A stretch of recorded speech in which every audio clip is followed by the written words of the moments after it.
Hello students, today we will discuss an exciting topic that is pursuing MBBS in Poland. This is me Anam Jabbar from University Page Visa Consultant. So if you are considering studying medicine abroad, this video is for you. अगर आप हमारे channel पर नए हैं तो हमारे channel को subscribe कर दें।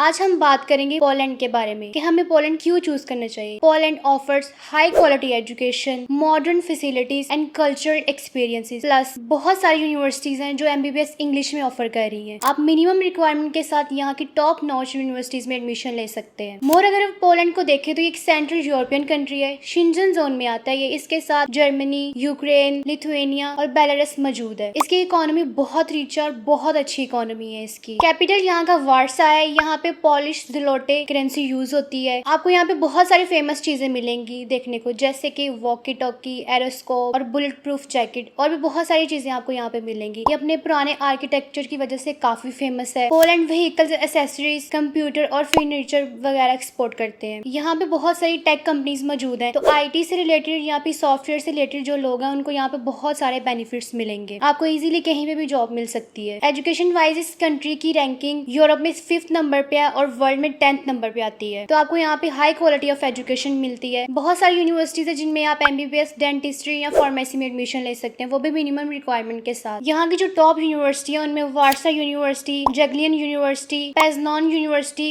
And many more. आप यहाँ पे एमबीबीएस कर सकते हैं। एमबीबीएस यहाँ पे 6 साल का होता है। अगर हम ट्यूशन फी की बात करें तो यहाँ पे ट्यूशन फी 8,000 यूरो से स्टार्ट होकर 12,000 यूरो तक रेंज करती है। ये आपकी यूनिवर्सिटी पे डिपेंड करता है कि आप किस यूनिवर्सिटी को टारगेट कर रहे हैं। इंटरनेशनल स्टूडेंट्स को यहाँ पे बहुत सारी फैसिलिटीज दी जाती हैं। आप यूनिवर्सिटीज के अंदर रह के इंटर्नशिप कर सकते हैं। पोलैंड की क्लिनिकल एक्सपर्टीज बहुत अच्छी है, बहुत हाई है, तो आपको यहाँ पे बहुत सारी फैसिलिटीज मिलेंगी। एलिजिबिलिटी क्राइटेरिया की बात करें तो आपको यहाँ पे हाई स्कूल डिप्लोमा चाहिए, जिसमें आपके major subject science, chemistry, physics, साइंसी सब्जेक्ट होने चाहिए आपके। इसके अलावा 60% मार्क्स आपको चाहिए होते हैं किसी भी यूनिवर्सिटी में एडमिशन लेने के लिए। आर्ट्स इसमें रिक्वायर्ड है। इसके अलावा आप टॉफिल भी दे सकते हैं। अगर हम लिविंग कॉस्ट की बात करें तो यहाँ पे आपको 600 यूरो से लेकर 800 यूरो तक लिविंग कॉस्ट आ जाती है। अगर आप शेयरिंग पे रह रहे हैं तो आपकी ये लिविंग कॉस्ट और भी कम हो जाती है। यहाँ पे इंटरनेशनल स्टूडेंट्स को पार्ट टाइम जॉब करना भी अलो होता है। 20 आवर्स अलो होता है जॉब करना। आप 1200 यूरो से लेके 1500 यूरो इजीली कमा लेते हैं। अगर आप स्किलफुल जॉब करते हैं तो आपकी ये जो वेज है ये ज्यादा बढ़ सकती है। आप इजीली अर्न करके अपने लिविंग एक्सपेंस और ट्यूशन फी को अफोर्ड कर लेते हैं। अब हम डॉक्यूमेंट्स की बात कर लेते हैं कि आपको क्या क्या डॉक्यूमेंट्स चाहिए होते हैं। यूनिवर्सिटी में एडमिशन लेने के लिए आपको आपके एजुकेशन डॉक्यूमेंट्स चाहिए होते हैं, जिसमें आपकी मैट्रिक, इंटरमीडिएट के रिजल्ट कार्ड आता है। आपको रिकमेंडेशन लेटर चाहिए होता है, health insurance, CV, picture, passport चाहिए होते हैं। और अगर हम वीजा डॉक्यूमेंट्स की बात करें तो उसमें आपके एजुकेशन डॉक्यूमेंट्स आते हैं, हेल्थ इंश्योरेंस आती है आपकी, police character certificate, family registration certificate, flight reservation show करवाएंगे आप। इसके साथ साथ आपको बैंक स्टेटमेंट भी शो करवानी होती है, जो कि 8,000 यूरो से लेकर 10,000 यूरो तक होती है। अब हम इसका प्रोसेस देख लेते हैं कि आपने किस तरह अप्लाई करना है। सबसे पहले आपने यूनिवर्सिटी फाइंड करनी होती है। यूनिवर्सिटी फाइंड करने के बाद आपने कोर्स फाइंड करना होता है। फिर आप अपना वहाँ पे पोर्टल क्रिएट करते हैं। उसके बाद आपने कोर्स की डिस्क्रिप्शन देख लेनी है और डेडलाइन देख लेनी है एप्लीकेशन की। फिर उसके बाद आप अपने डॉक्यूमेंट्स अटैच करते हैं। जब आप सिलेक्ट हो जाते हैं तो आपको एक्सेप्टेंस लेटर दे दिया जाता है। एक्सेप्टेंस लेटर मिलने के बाद आपने वीजा के लिए अप्लाई करना होता है। आपने अपने डॉक्यूमेंट्स पोलैंड की एम्बेसी को लीगलाइजेशन के लिए देने होते हैं। आपने इसकी ईमेल के थ्रू अपॉइंटमेंट लेनी होती है। जब आपको अपॉइंटमेंट मिलती है तो आप वहाँ पे जाके अपने डॉक्यूमेंट्स को लीगलाइज करवाते हैं। एम्बेसी की प्रोसेसिंग फी होती है जो कि 9,000 PKR बनती है। आपने उनकी ऑफिशियल वेबसाइट पे जाके चेक कर लेनी है। उसके बाद आपने स्टूडेंट वीजा के लिए अप्लाई करना होता है। इसके लिए आपने अलग से अपॉइंटमेंट लेनी है। जब आपकी अपॉइंटमेंट दे दी जाती है तो आपने उस अपॉइंटमेंट के मुताबिक जाना होता है। फिर आपका इंटरव्यू होता है। इंटरव्यू में आपसे कोर्स के मुताबिक पूछा जा सकता है या प्रूफ ऑफ फंड्स के बारे में पूछा जा सकता है। इसमें जो आपको प्रूफ ऑफ फंड्स के लिए बैंक स्टेटमेंट चाहिए थी वो आपकी 3 to 6 मंथ्स पुरानी होनी चाहिए, और जो आपका बैंक अकाउंट होगा वो भी आपका 6 to 1 ईयर पुराना होना चाहिए। इसके अलावा आपने अपने बैंक क्रेडिट्स उनको शो करवाने होते हैं। अगर आपकी एज 18 से कम है तो आपने उसके लिए एफिडेविट अटैच करना होता है और स्पॉन्सरशिप लेटर भी देना होता है। तो ये तमाम डॉक्यूमेंट्स आपको वीजा के लिए चाहिए होते हैं। आफ्टर स्टडीज आप यहाँ पे टेम्परेरी PR के लिए अप्लाई कर सकते हैं, जिसकी लिमिट 3 महीने से लेकर 1 साल तक हो सकती है। उस दौरान आप अपनी जॉब ढूंढ लेते हैं, और अगर आप यहाँ पे स्टडी कर रहे हैं उसके बाद आप जॉब कर रहे हैं तो आप जैसे आप 5 साल पूरे कर लेते हैं तो आप उसके लिए परमानेंट रेजिडेंस के लिए अप्लाई कर लेते हैं। और जब आपको परमानेंट रेजिडेंस मिल जाता है तो उसके 2 साल बाद आप सिटीजनशिप के लिए अप्लाई कर सकते हैं। अगर हम स्टूडेंट्स की लाइफ पोलैंड में देखें तो ये सिर्फ एजुकेशन वाइज ही अच्छा नहीं है। आपको यहाँ पे बहुत सारे कल्चर्स देखने को मिलते हैं, बहुत सारी हिस्टोरिकल साइट्स देखने को मिलती है। आप डिफरेंट लोगों से कम्युनिकेट करते हैं, आपको एक नेटवर्क बनता है जो कि आपके लिए बहुत बेनिफिशियल होता है। और पोलैंड की डिग्री वर्ल्ड रिकॉग्नाइज्ड है, तो आप यहाँ से पढ़ के कहीं भी यूरोपियन कंट्री में इजीली जॉब कर सकते हैं। पोलैंड से एमबीबीएस करने के बाद आप वहाँ पे यूरोपियन कंट्री में जॉब कर सकते हैं, पाकिस्तान वापस आकर जॉब कर सकते हैं। तो पोलैंड से एमबीबीएस करने के बहुत सारे बेनिफिट्स हैं। आप मिनिमम रिक्वायरमेंट के साथ इनकी टॉप नॉच यूनिवर्सिटी में एडमिशन ले सकते हैं और इंटरनेशनल स्टूडेंट्स को पार्ट टाइम जॉब भी लो होती है, जिससे आप इजिली अपना लिविंग एक्सपेंस को अफोर्ड कर सकते हैं। तो ये थी आज की हमारी वीडियो। आई होप ये वीडियो आपके लिए काफी इन्फॉर्मेटिव रही होगी। मजीद अगर आपका इस वीडियो से रिलेटेड कोई भी क्वेश्चन है तो आप हमसे पूछ सकते हैं, हम आपको गाइड करेंगे। मिलते हैं इस तरह की मजीद वीडियो में, तब तक अपना ख्याल रखिएगा। शुक्रिया, अल्लाह हाफिज।